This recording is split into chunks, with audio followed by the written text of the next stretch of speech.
Hey guys, how's everybody doing?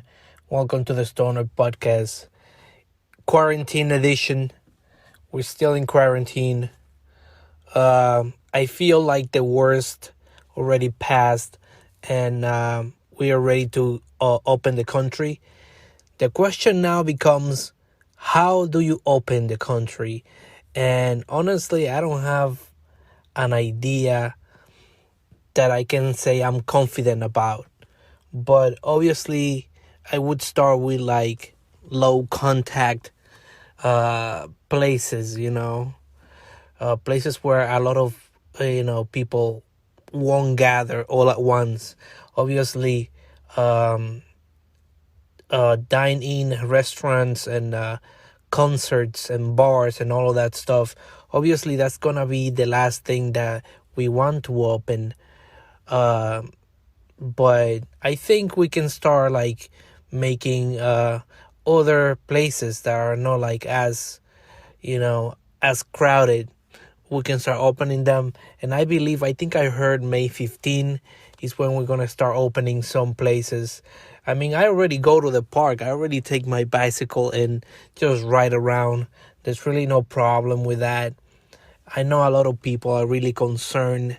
Some people don't get out of their homes because they fear that they might get it. But some people go too extreme with the safety. Some people have no safety. I like to think of myself as an in-betweener. You know, I think I'm not scared of the coronavirus. But I respect it. Like I know it's out there and I might get it, but I don't go too overboard. Pretty much just keep the distance between people and just wash my hands before I start eating or touching my face. That's pretty much my rule. But moving away from that, I had this like question in my mind. Where is the jury at in the case of the fedora versus the people? I'm not asking for myself. I'm asking for a friend. My friend wants to know if the fedoras is one of those like fashion articles or, things that they come back around. Is the fedora fashionable enough to make a comeback? Because back in the days, the fedora wasn't as cool and it was douchey. I mean, there was a moment where it was cool and then it wasn't. I'm just asking for a friend who bought a bunch of them and it's just storing them in his room for a time where the fedora can make a comeback. Because when he bought it, he didn't know that it was going to be douchey. And then he bought them thinking that it was going to be cool. But then people told him, like, oh, do you know that they're douchey? And then like, oh, I didn't know they were douchey. But I'm just going to keep them here just in case they come back in style. Like one of those like, cycles or fashion cycles where things fall out and then back into style. So I don't know. I'm just waiting. I mean, my friend is waiting, not for me. I'm just asking for a friend. What's the deal with fedoras? Are they cool again? I don't know. Just want to know for a friend. Just asking. I don't know. I never had a good eye for style. It either seems like I'm either too late on the train. I get on the train and the style train, and then people's like, oh, the train is full and you came in late. The style is like going away and then I miss my window of opportunity. Or I could be ahead of the times and people won't understand the style, but then eventually that style catches on and people are like, oh, this is a great style. I can't believe I didn't think of this before. But then in my head, I'm like, oh, I thought about that before you did. And in reality, I think I came up with that. And you just ride in the wave. Now that is cool. But back when I was doing it, Where were you, bro? Where were you? I tell this story to everyone I know. Everyone I know knows the story about how my sister and I were the first, if not the first, kind of like one of the first people who made it cool to wear pajamas to school or the airport. But in my case, school. And I remember like it was yesterday. It was like senior year in high school.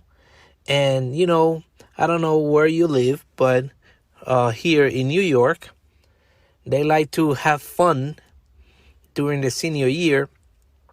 And so they have this week, or spirit week. I don't know I forgot how they call it. But it's a week in the year, and they choose a day for different things.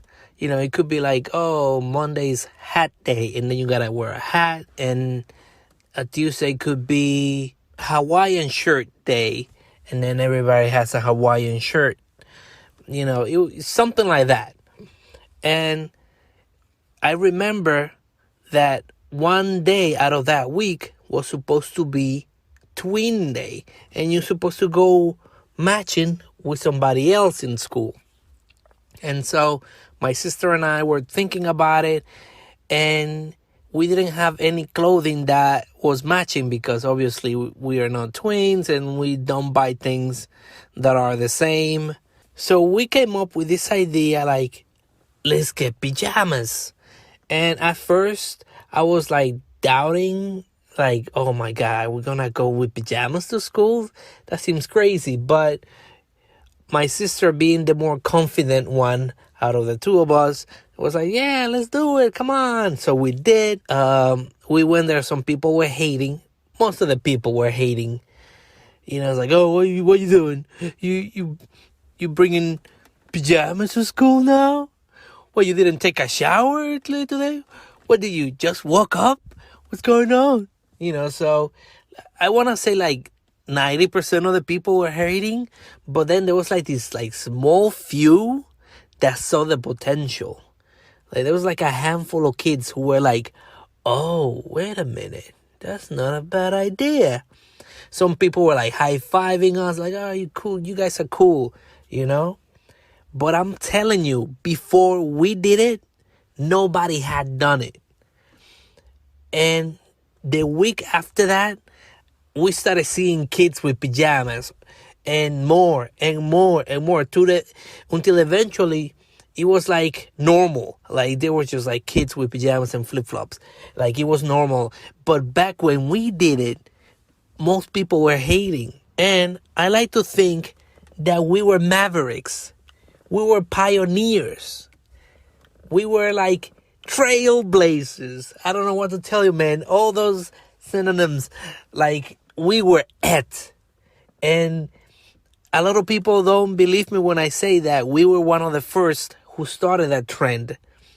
And then other people started doing it, and then people forget. People forget that we started that, man.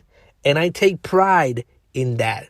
It also could be that many people started the trend like at once. You know how they say great minds think alike? It could be also that. It could be that a few people started or had the same idea that we did. So I could say that. But in my particular school in Long Island, back in the early 2000s, we came up with that idea. And I know it was an unusual idea because, like I said, we were getting a lot of hate. People were being bullies. People were making fun of us because we had pajamas on. But, my sister took it like a champ because, again, she was like the more confident and outgoing person. But I felt like really like weird, and I wanted to take it off, and I was telling her that, and then she's like, don't listen to them, blah, blah, blah. But I tell you, man, after that day, like the trend just took off, and we don't get the credit that we deserve. That's all I'm gonna say on that. All right. So I'm just gonna leave this recording in history as proof that we started that trend. And I'm sorry if people in airports are tired of seeing people in pajamas and flip-flops. Like, can you be more comfortable? This is not your home. Like, there's a lot of people who think like that when they see people in pajamas. If that's the case, I want to say I'm sorry. That's our fault. But what can I say, man? Us popular kids, that's what happened. We start trends. Another thing that I wanted to get on, another trend. I mean, they kind of died down a little bit now. But back in like the late 90s, it was really cool to see people like rollerblading. But it had like a stigma to it because apparently some guy wearing a leotard decided to like rollerblade. Only like, flamboyant guys are rollerblading. So I don't know who the hell started that rumor. Like, oh, straight guys don't rollerblade. I don't know who started that. I'm like, anybody could rollerblade. But apparently it became like a thing, Like, oh, that, rollerblading is too flamboyant. But, like, what the hell is the deal? Like, who cares? Obviously, nowadays, it's not a huge deal. Now everybody is banging everybody else. I bang you, then I don't like you, I bang somebody else. This generation is like polyamorous as fuck. I'm a millennial, in case you didn't know. I'm a millennial, but the new kids, the Gen Zs, they don't give a damn. They're just out here trying to have a good time, which, I mean, good for them, I'm just saying, like, back when I was, like, younger, for whatever reason, somebody started, like, this rumor that, rollerblading, is, like, frowned upon if you're, like, a stray guy. Or at least if you're gonna do it, you gotta be like in a skating ring or you gotta be doing something else, like, but if you're just like rollerblading on the streets for no reason, there was like a certain look that you need to fit if you're gonna do it. It's stupid. I don't agree with that. So I just want to know, is the jury still out on the rollerblades? Because I want to rollerblade. Ideally by myself. Because I actually, I'm not good at it. So in case I bust my ass, I don't want to be in front of a lot of people. But yeah, let me know. Feel free to follow me on Instagram. Stonerd Podcast. That's my username on Instagram. Follow me there. I do have a channel on YouTube, Nerdy Fusion. I'm the one with the N in the logo. It's a yellow N. There are like 2 or 3 Nerdy Fusions in YouTube. It's hard to come with like a name that is not taken. So that's gonna do it for me today.